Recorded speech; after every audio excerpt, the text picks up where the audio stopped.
The third generation Nissan Altima became a genuine Camry Accord alternative and the moderately priced midsize class. Strong on features for the money, the Altima gained a sporty personality, especially when equipped with a 3.5 V6. In this episode, we're going to take a look at the 2002 to 2006 Nissan Altima and how it was acknowledged for its aggressive design, exceptional performance, and great value.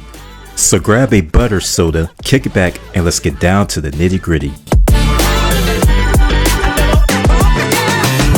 The second generation Nissan Altima was designated chassis code L30 and was an American market-only version, being styled by Nissan's California Design Center. The front-wheel drive Altima was a modest sedan, affordable and economical, offering buyers only a 4-cylinder engine. 4 models were available: Base XC, Volume Selling GXC, Sporty SC, and a Luxury GLE. A firmer suspension went into the SC, which also got standard alloy wheels, wider tires, rear disc brakes, and a body-colored rear spoiler. The Altima was a strong seller, and a third generation was confirmed. The next one will be bigger, more powerful, and a more serious competitor to other mainstream sedans. 1999. The design for the upcoming Altima was submitted and approved this year via Jerry Hirschberg. Chassis code designated L31, the new model was scheduled to debut after Y2K and would be the first mass-market product built on Nissan's FFL platform, a newly developed platform which included front-wheel drive cars. The FFL platform was unique, pushing the wheels out to the corners. This allowed a longer wheelbase and a wide stance with a manageable overall length. Designers were granted more flexibility with packaging and styling. 2001. In August of this year, the new Altima entered production. The design was expressive and was by no means a mere evolution of its predecessor.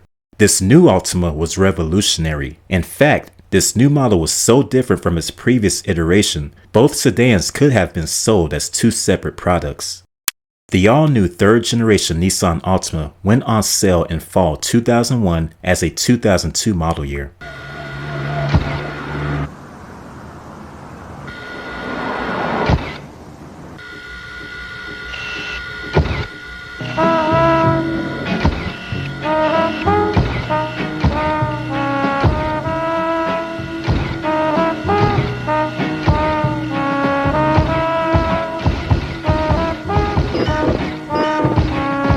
Nissan was successful in its attempt to break away from the boring sedan mold. The all-new Altima elevated from the so-called lower-middle sedan size category into the same size price class as the huge-selling Toyota Camry and Honda Accord. The new Altima was bigger than those 2 sedans in most dimensions. Ironically, it even turned out to be slightly larger than the flagship Maxima, with its wheelbase growing by a massive 7 inches. And measuring 5.7 inches longer in overall length. The car was 2 inches taller with an extra 1.3 inches in width. Around back, the tail lamp treatment was a conversation starter, similar to the Euro-style lights that were all the rave in the early 2000s. The new Nissan Altima looked more expensive, had a muscular stance, and was cleverly detailed. And it wasn't just all for show. The new Altima was a serious performer too. It offered a V6 option for the first time. This new mill, based on Nissan's VQ engine family, was quite powerful. A 3.5-liter double overhead cam 24-valve V6, cranking out 240 horsepower and 246 pound-feet of torque.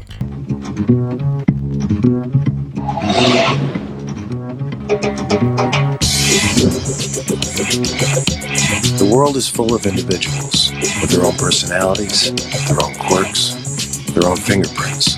They cannot be put in a box. Why should they drive one?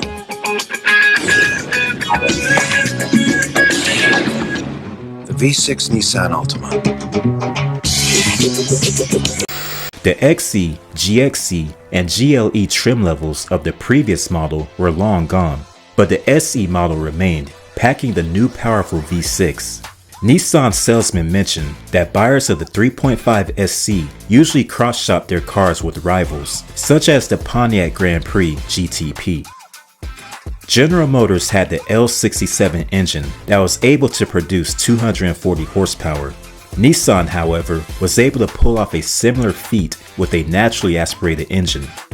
A test conducted by Motor Week clocked an impressive 0 to 60 time of just 5.9 seconds with the 3.5 SE.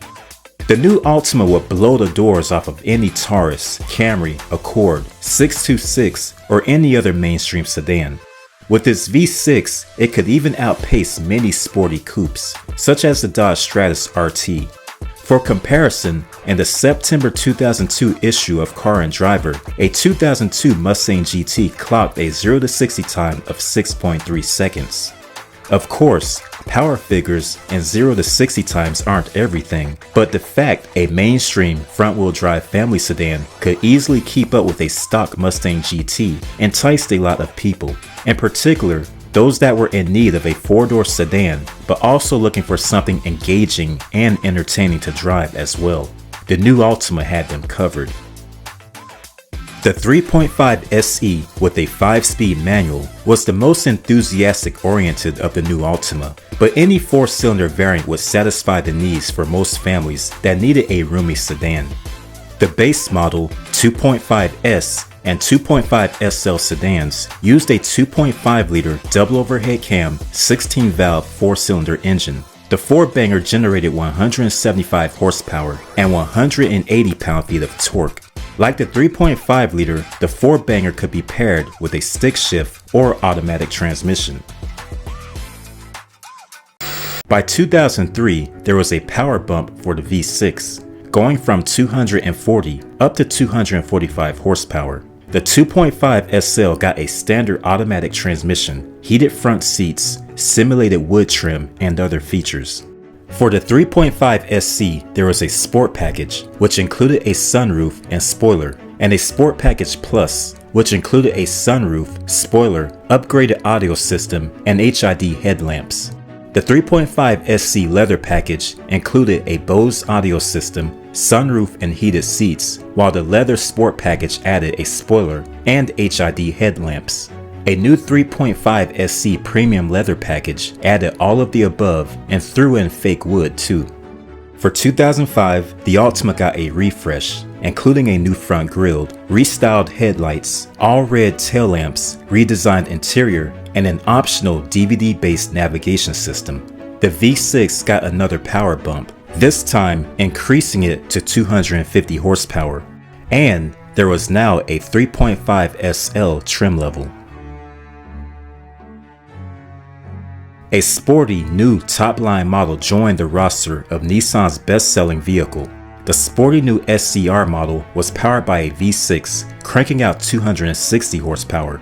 Along with the extra 10 ponies, there was a rigid suspension and forged 18-inch wheels wearing upgraded summer tires. Motor Week tested an SCR with an automatic transmission that clocked a 0 to 60 time of just 5.8 seconds. With its power rating and 251 pound-feet of torque, the SCR was cross-shopped with things such as the 270 horsepower Acura TL and the LS4-powered Pontiac Grand Prix GXP. Nissan offered 4 exterior colors for the SCR: gray, silver, red, and black. The third-generation Altima was well received by the press. Critics praised the design and extra space, and how it was one of the most powerful and best-handling family sedans available at an affordable price point. Jerry Hershberg created a smash hit with his Altima design. In fact, one can say the Altima was a bit too much of a success. With the rising popularity of the 2002 Nissan Altima, Maxima sales suffered tremendously as a result. The 2002 Altima grew in size, offering more interior space than a 2002 Maxima. Performance-wise, the Altima had that covered too. By the time the 2002 Altima made its debut, the Maxima was already on its 3rd model year. That said, the Altima was the new kid on the block and arguably had the better design. This is why sales of the Nissan flagship were cannibalized. Enthusiastic buyers that would otherwise purchase a Maxima went with the new 3.5 Altima instead. For 2004, however, the Maxima was pushed further upmarket to separate itself from the Altima. The 2004 Maxima looked more premium, was larger, and packed 265 ponies. Jerry Hirschberg penned the design of the third generation Altima, but was also responsible for the 2000 Maxima and the 2004 Maxima, just to name a few. 2007 marked the initial model year of the fourth generation Altima, raising the family sedan performance bar with the 2002 to 2006 Altima. Nissan stepped up its game in cabin refinement with the 2007 redesign. Overall, the redesign was evolutionary and still retained the basic design language of the previous generation. The all-new 2002 Nissan Altima was named North American Car of the Year at an announcement at the North American International Auto Show in Detroit. The award is given to the vehicle receiving the most votes from a group of 50 top automotive journalists from the United States and Canada. It was based on a comprehensive evaluation of all new and significantly redesigned vehicles for the 2002 model year. The design of the third generation still looks great. Let us know if you owned or drove a 2002 to 2006 Nissan Altima. As always, thanks for coming out to the show, and we look forward to seeing you in the next episode. Until next time, this is your host Rob, and thanks for tuning in to Antique Tags.